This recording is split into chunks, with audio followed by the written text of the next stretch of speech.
Gives me the go-ahead.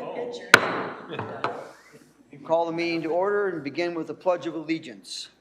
I pledge allegiance to the flag of the United States of America and to the republic for which it stands, one nation, under God, indivisible, with liberty and justice for all. Welcome everybody and Merry Christmas. Woo! My voice echoes in here, it's so full of people. Yeah. So we'll move on to the second item, which would be the approval of tonight's agenda. Second. Motion by Mary, second by Doug. All those in favor signify by saying aye. Aye. Opposed, same sign. Move on to item number 3, approve the consent calendar, which is the minutes from the previous meeting and the payment of bills. Motion by Doug, second by Mary Jo. All those in favor signify by saying aye. Aye. Opposed, same sign. Move on to item number 4, consider adoption of the City of Staples personnel policy for 2024-2025. So in your packet, you have a copy of our personnel policy. There's only really a handful of changes. Obviously, the dates changed to reflect the upcoming 2 years. The first change in addition to that would be starting on the bottom of page 18 or page 27 of your packet, dealing with holiday benefits. Everybody is familiar with the addition of the Juneteenth holiday. I see I have a typo there on the numbering. And then the change, Columbus Day to Indigenous Peoples Day on page 19. So then on page 19, the biggest language change, the legislature last year approved ESST or ESSL, you'll see it printed both ways, which is basically employee safe and sick time or safe and sick leave. And basically what the requirement is for any employee, once they've worked at least 80 hours for the city in this case, would then be eligible for 1 hour of ESST for every 30 hours that they work. And so that, the impact to the city from the standpoint of a full-time employee, other than what we call some of the hours throughout the year, doesn't make any difference. Full-time employees are still going to earn 96 hours of sick leave in a year. 48 hours of the 96 will be categorized as ESST to meet the statutory requirement. The difference will be part-time employees will be eligible for the ESST. So again, for every 30 hours they work after they've worked the 80 hours, they would be eligible for 1 hour of ESST. So the bulk of the language, if you look on page 19, we do define what standard sick leave and the ESST time basically is. Describe the accrual. What we're going to do is basically for the first 6 months of the year, full-time employees will earn ESST and up to the 48. Anything that they earn the rest of the year after that is regular sick. It all falls under the sick leave umbrella for all of our severance and different things where sick leave comes into play. I would say that the biggest difference between the sick leave that we've always had and the ESST is there's a broader family of things that you can use it for, and that that's all listed basically starting under the earned sick and safe time stuff. On the bottom of page 20, there's A through G on there, and then there's also a care of a family member section of it on page 21 there, and going about halfway down on page 22 as far as what employees can use their ESST for. So, obviously, if it's foreseeable, we want to know in advance, just like we do on any kind of sick leave. And then, just updated the severance language, so that, if there's employees that leave and qualify for severance or are retiring, the ESST and the standard sick are all lumped under the sick leave category, so. It wouldn't surprise me if there's some changes to this in the legislature. There's been a lot of questions, a lot of communities just like us, basically adopting this right at the end of the calendar year. I'm guessing they may clear up some of that. There was a period of time where Department of Labor was indicating that council members would qualify for ESST as essentially part-time employees. The one that there's going to be a little bit of a learning curve on is our fire department and firefighters, because they are technically part-time employees of the city of Staples. They do their regular training and meeting time. The consensus out there right now is that responding to fires, because it's not, regularly scheduled time, would not qualify, but the meeting time would. How you track that, exactly how they take it, if and when they earn it, is, like I say, there's gonna be a little bit of a learning curve on that. Maybe the legislature cleans it up this year and provides either more guidance or removes that component of it. I mean, they aren't getting sick leave now, are they, firefighters? I mean, No. No, but there was a big TV documentary thing in Minnesota, how hard it is for cities to get volunteer fire. Mm-hmm. yeah. And they're looking to go toward an employee base, so. Yeah. So it, like I say, what we've got in here is required by new law, that was passed in the 2023 session. Like a lot of those, it may change a little bit going forward, but this is what we've got so far. So, Is it potentially what sort of fiscal impact? I mean, is it with having to include some of the stuff legislature, is it going to be a pretty large fiscal impact to make the changes for allowing it to give our number of employees and such? Perhaps with some of our regular part-time, there would be, it's not, you're not earning it at a huge, right. Level, but, for full-time employees, really nothing. Yeah. You've got to meet that 80-hour threshold to begin with. If you're separated from the city for more than 6 months, it starts the 80-hour qualification time period starts over. So possibly some seasonal employees will qualify for it, but may not be able to carry it over. We don't have to, pay it out upon separation for the part-timers. That wouldn't qualify for a normal severance type arrangement anyway. Yeah. So, but, we looked at a lot of different options with this, trying to figure out what would be easier to keep track of. There is a requirement that with the,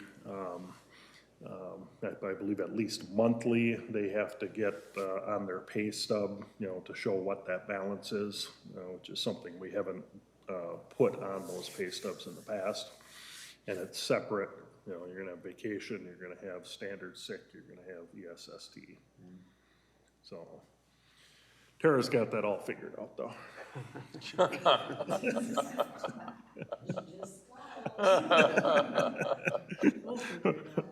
Or will by January 15th.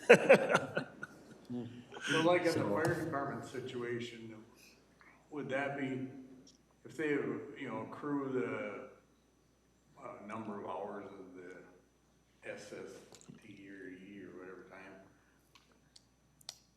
is that like when they retire from the fire department, that's not something you'd pay out in severance? No. Okay.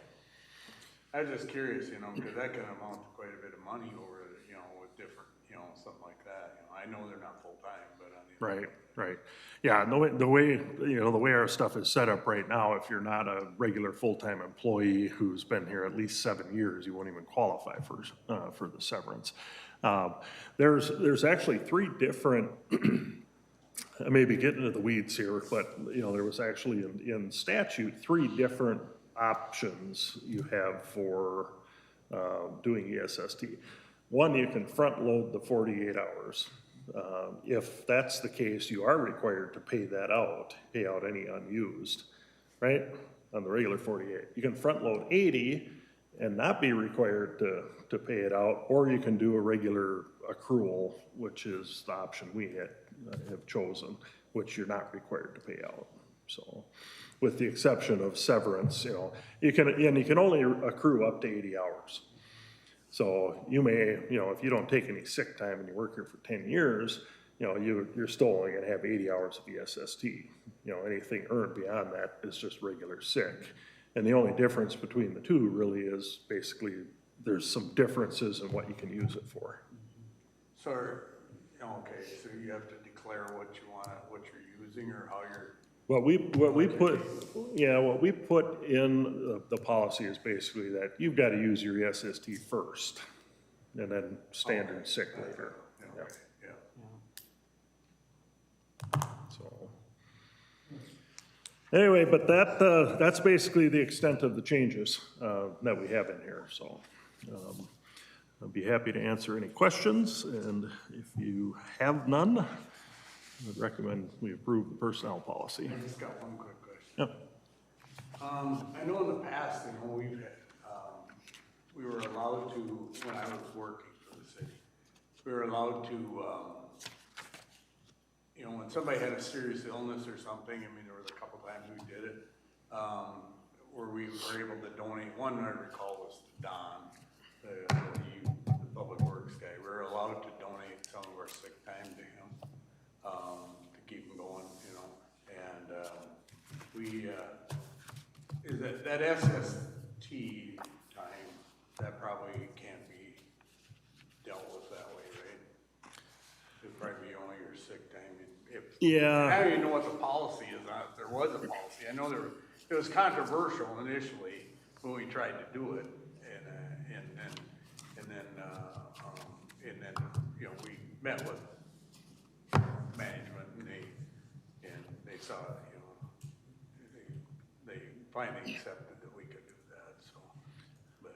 Yeah. Dire situation. Yeah, and that, I guess, there's nothing in ESST related to ESST or ESSL that has to do basically with, I don't know if you want to call it a sick leave bank or that type of thing. A number of years ago, we developed kind of an unofficial sick leave bank where any employee that is maxed on their sick leave accrual at the end of the year, those hours would just basically sit down here and potentially be available if you have an employee that, you know, has some sort of catastrophic, the Don Klein type, you know, deal. Yeah, But, basically, I think we could donate, I don't know, 20 hours or something. That was the maximum. Each employee could donate 20 hours to or something. yeah, I remember that. It wasn't, but yeah. Something like that. I mean, I don't remember what the. Yeah. Okay. Make a motion to adopt the personnel policy. I'll second it, okay. Motion by Doug, second by Mary. Is there any further discussion? Hearing none, all those in favor signify by saying aye. Aye. Aye. Opposed, same sign. Carried. So if the legislature makes any changes, then we would come back and revisit it. If it was something that we needed to change. Yep. All right, move on to committee reports. Park and Recreation Advisory Board. John? John? I'll take a stab at it. Park and Rec Board met on Tuesday, December. Yeah. What? Oh, yeah, Mary Jo can do it. Do it. Tuesday, December 12th, I updated the board just on the status of the floor drain cleaning and possible lining. And I have had some additional contact with Dusty's since the meeting, and we're actually checking to see if our vac truck has enough suction to do what they need to save a little bit of money on that. Storm shelter planning grant closeout was all submitted, and thinking that everything that they wanted was turned in, they immediately requested more information, and now that has been submitted. So they wanted employee rosters so that we could show that the people that we were billing our in-kind stuff to actually worked here back when the application was done. So we had to get those out of the basement of the PD in a box. They didn't already approve this? This is part of their approval process again, or what? This is the closeout for the planning phase. So, and at our January meeting, one of the things that we're gonna be doing is to adopt the Wadena County Hazard Mitigation Plan, which is something that we are gonna need to do in order to be able to do the construction phase, so. Because Todd County's has expired, so. Let's see here. Got an estimate from North Star Drilling to address the well out at Dower that has a pump in the bottom of it that needs to come out. And then they also submitted a proposal to drill a new well in that area. Updated the board on the council action on tunnels, swing set, tree grates. John Jewison said he would take care of the minutes at tonight's council meeting. The large paragraph down at the bottom, we had a group of pickleballers approach the board. And what they're interested in doing is raising money to build outdoor pickleball courts, and want to obviously it will come to the council when the time comes, but utilize existing city property. You know, one of the areas that they thought would be good for that is where the skating rink is, if it's cold enough to have a skating rink over on the south side. Sometime, someday. Maybe, might get it yet. So anyway, there seemed to be support from the Park and Rec Board to at least explore it further. And they're gonna kind of take a look at some of those sites, explore different funding. And I think they are pretty actively pursuing that as we speak, so. Yeah, they're not asking the city for any money or donations or anything. They're Just the land. supporters and Just the land they want to use. just the land. Yeah, yeah. And liability They're insurance. do all that themselves. And liability insurance. Yeah, we would, you know, there would be some ongoing maintenance cost, you know, for the court's insurance as part of our park system, Yeah, that's good. so. And that was the end of the meeting, about 5:45 that evening. All right, we'll move on to Planning and Zoning Commission meeting. The Planning and Zoning met Monday, December 18th. We didn't have a quorum, but we didn't really have any action we needed to take other than setting a public hearing, which we did even though we didn't have a quorum. So Jim Kramer from KLD Land Surveying attended the meeting to answer questions and talk a little bit about the proposed preliminary plat for the Valley View Outlot A, and also, you know, I guess replatting of some of the area of the original Valley View area. Talk a little bit about the possibility of rezoning some portions of that up there, because when that development was done, everything was brought in as R3 multifamily residential.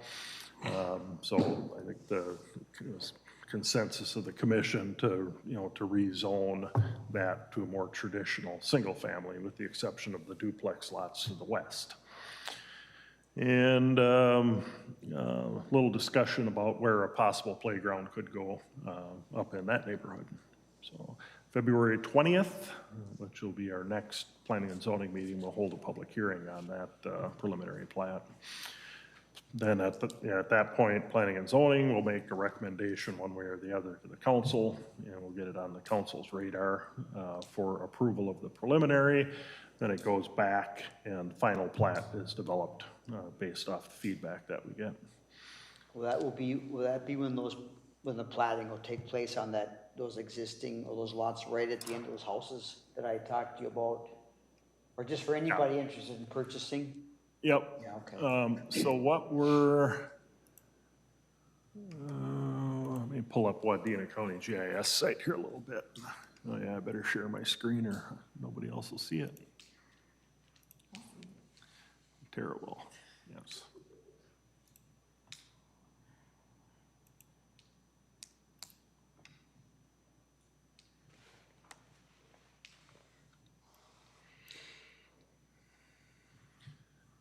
And I shut that shading off.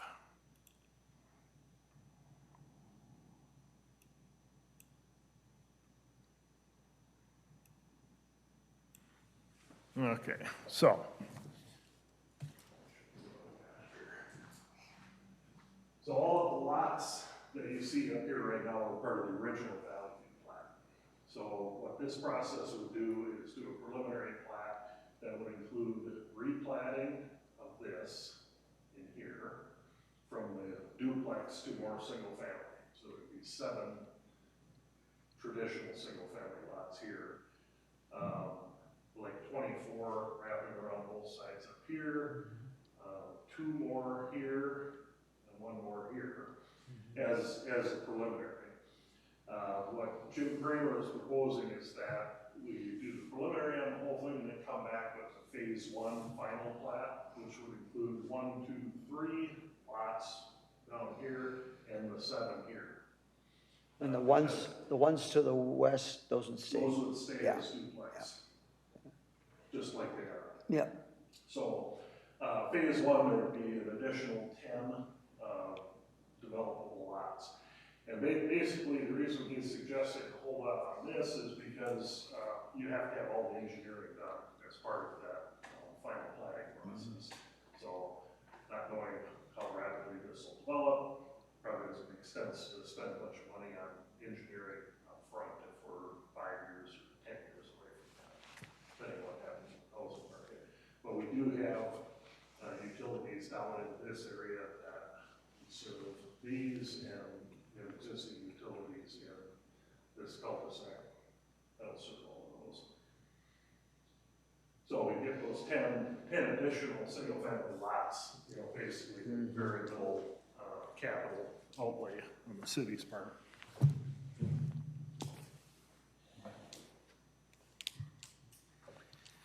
All right. So any questions on any of that? If not, we'll move on to open forum. Anyone have anything for open forum this evening? We'll move on to city administrator's report. Just a couple of things. I think almost everybody here attended the tour of the plaza. Back, I think that was on the 18th. Very nice looking building and exciting to get the upstairs apartments filled up with people and get Longmella and TCO open for business, so. Then just a reminder, I think an email went out to everybody, Bruce Grundall's retirement reception Friday, 4 o'clock. Not sure how late it goes, maybe until they close the place down, hard to say, but maybe. They probably chose Timbers because it doesn't stay open as late as other establishments, so. But just a reminder to the council, if you're interested in coming down, it ought to be, I think there'll be some good laughs and probably a lot of funny stories told. So.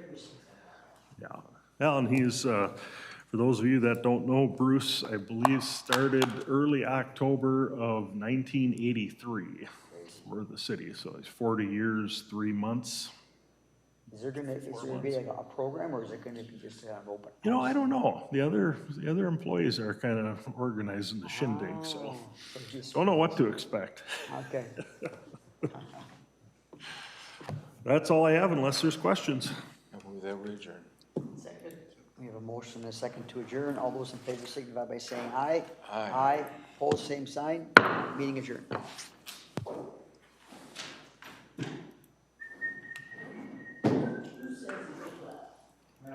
Right.